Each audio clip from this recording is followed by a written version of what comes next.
À Matignon, l'avenir est en suspens. Les tensions palpables de ces dernières semaines ne sont pas sans rappeler celles qui ont existé lors du précédent remaniement, lorsqu'Édouard Philippe avait été remplacé par Jean Castex. Aujourd'hui, les regards se tournent notamment vers les Républicains, LR, le seul groupe capable de fournir à Emmanuel Macron la majorité à l'Assemblée nationale.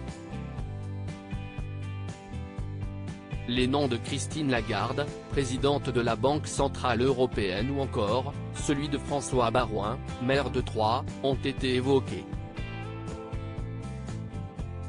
Toutefois, l'idée d'un rapprochement avec LR suscite des tensions au sein de l'aile gauche de la majorité. Une véritable partie de poker politique s'est engagée à Matignon, où chacun essaie de décrypter le bluff de son adversaire. Emmanuel Macron, à seulement un an des Jeux Olympiques de 2024, est conscient qu'il joue gros et peut tout gagner ou tout perdre lors de ce remaniement, a souligné Stéphane Séjourné, secrétaire général de Renaissance, le parti présidentiel. Mais alors, vers quel parti va se tourner le locataire de l'Élysée ? LR, méfiant d'Emmanuel Macron aujourd'hui, les membres des Républicains s'interrogent sur les propositions du président de la République, rapporte Politico. À deux reprises, il y a un an et à nouveau, en octobre dernier, le locataire de l'Élysée avait tendu la main à la droite, et avait appelé à une alliance avec les députés LR n'ayant pas voté la motion de censure contre le gouvernement. Toutefois, le chef de file des députés LR, Olivier Marleix, avait demandé à Macron de mettre fin à ce jeu de débauchage.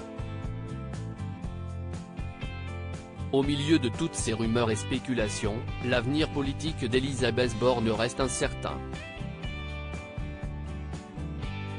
Seul le temps nous dira si ces rumeurs se concrétiseront ou si la première ministre conservera son poste à la tête du gouvernement.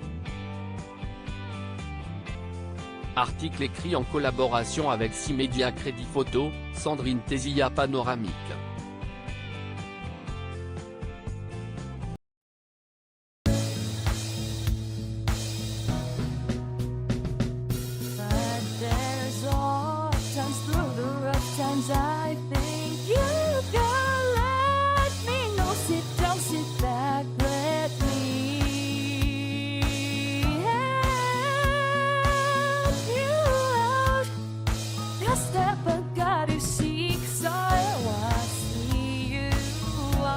On your